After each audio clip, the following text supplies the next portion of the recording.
আসসালামু আলাইকুম everyone, welcome back to my channel. আজকে আমি নারকেল দিয়ে তৈরি নারকেলের ভাজা পুলি পিঠার রেসিপি শেয়ার করব। এই পিঠাটি আপনারা চাইলে সংরক্ষণ করেও খেতে পারবেন। চলুন তাহলে জেনে নেই কিভাবে তৈরি করতে হয় এই নারকেলের পিঠা। পিঠা বানানোর জন্য প্রথমে আমি একটি ডো তৈরি করে নেব। এর জন্য একটি বাটিতে নিয়েছি 1 কাপ ময়দা আর নিয়েছি হাফ কাপ সুজি। সুজিটা অবশ্যই ব্যবহার করার চেষ্টা করবেন, এতে করে পিঠাটা অনেক মচমচে হয় আর অনেক দিন পর্যন্ত সংরক্ষণ করে রাখা যায়। দিয়ে দিচ্ছি লবণ 1 চা চামচ আর রান্না করার রেগুলার তেল 2 টেবিল চামচ। এখন সবগুলো উপকরণ আমি একসাথে খুব ভালো করে মাখিয়ে নেব। মাখানো হয়ে গিয়েছে, এখন নরমাল পানি দিয়ে খুব ভালো করে একটি সফট ডো তৈরি করে নেব। অল্প অল্প করে পানি দিয়ে ডোটা তৈরি করে নিতে হবে, একবারে বেশি করে পানি দেওয়া যাবে না। দেখুন আমি কিভাবে ডোটা তৈরি করে নিচ্ছি। আমি এখানে 1 কাপ ময়দা আর হাফ কাপ সুজি নিয়েছি, আপনারা চাইলে আরও বাড়িয়েও নিতে পারেন। ডোটা তৈরি করা হয়ে গিয়েছে, এখন ঢাকনা দিয়ে ঢেকে 10 মিনিটের জন্য রেস্টে রেখে দেব। এখন পিঠা তৈরি করার জন্য পুর তৈরি করে নেব। এর জন্য চুলায় একটি প্যান বসিয়ে দিয়ে দিচ্ছি কোরানো নারকেল 1 কাপ, তেজপাতা 2টি, এলাচ 2টি,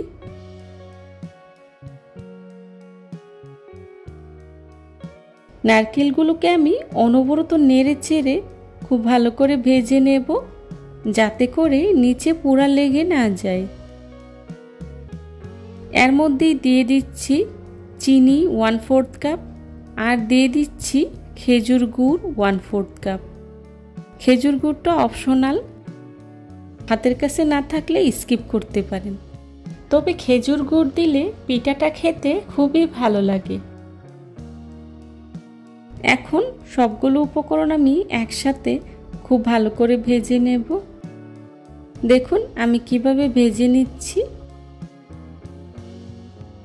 নারকেলের সাথে চিনি আর খেজুর গুড়টাকে আমি খুব ভালো করে মিশিয়ে নিয়েছি।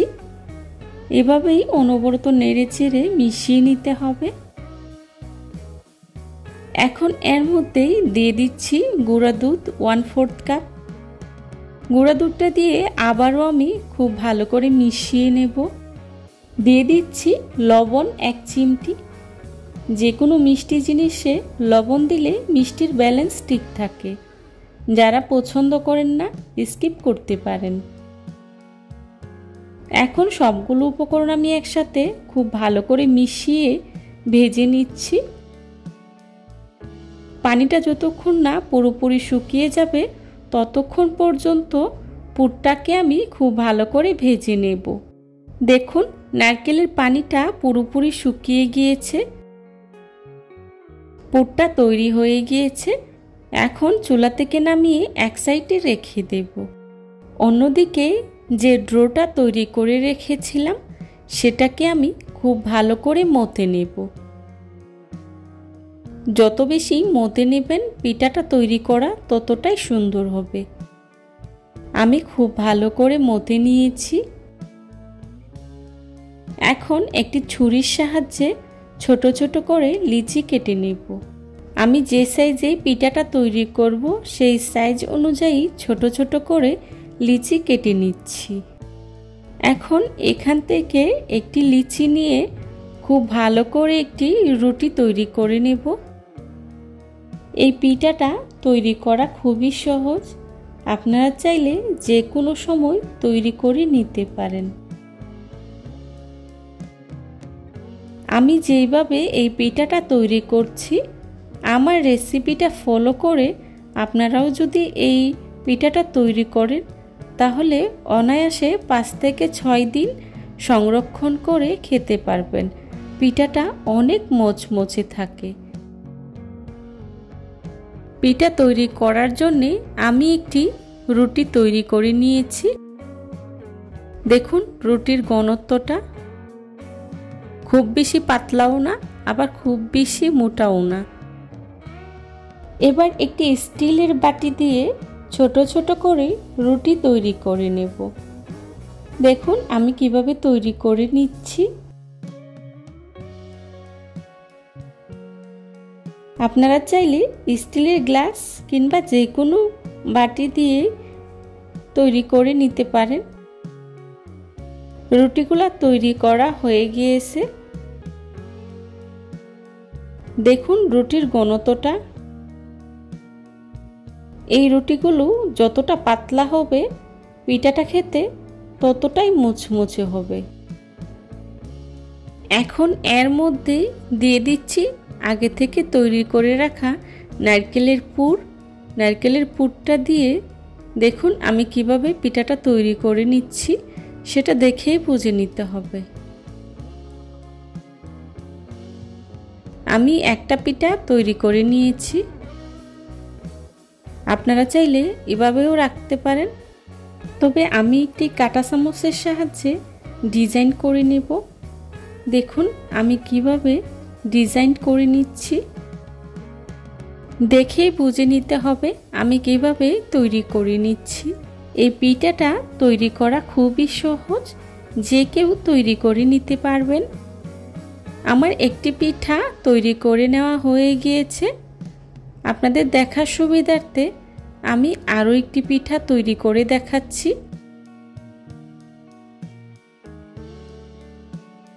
আরও একটি পিঠা তৈরি করার জন্য নিয়েছি একটি রুটি। এর ভিতরেই দিয়ে দিচ্ছি আগে থেকে তৈরি করে রাখা পুর। পুরটা দিয়ে দুইটা সাইড একসাথে লাগিয়ে নিব। দেখুন আমি কিভাবে লাগিয়ে নিচ্ছি। আপনারা চাইলে পানি দিয়েও লাগিয়ে নিতে পারেন। আবারও একটি কাঁটা চামচের সাহায্যে ডিজাইন তৈরি করে নেব। পিঠার সাইডটা খুব ভালো করে চেপে লাগিয়ে নিতে হবে, না হলে তেলে ভাজার সময় খুলে যাওয়ার সম্ভাবনা থাকে। চেষ্টা করবেন খুব ভালো করে লাগিয়ে নেওয়ার জন্য। তৈরি হয়ে গেল আমার আরও একটি পিঠা। এভাবে আমি সবগুলো পিঠা তৈরি করে নিয়েছি। দেখুন পিঠাগুলো দেখতে কতটা সুন্দর হয়েছে। এবার পিঠাগুলোকে ভাজার জন্য চুলায় একটি প্যান বসিয়ে পরিমাণ মতো তেল গরম করে নিয়েছি। এখন এর মধ্যেই দিয়ে দিচ্ছি পিঠাগুলো।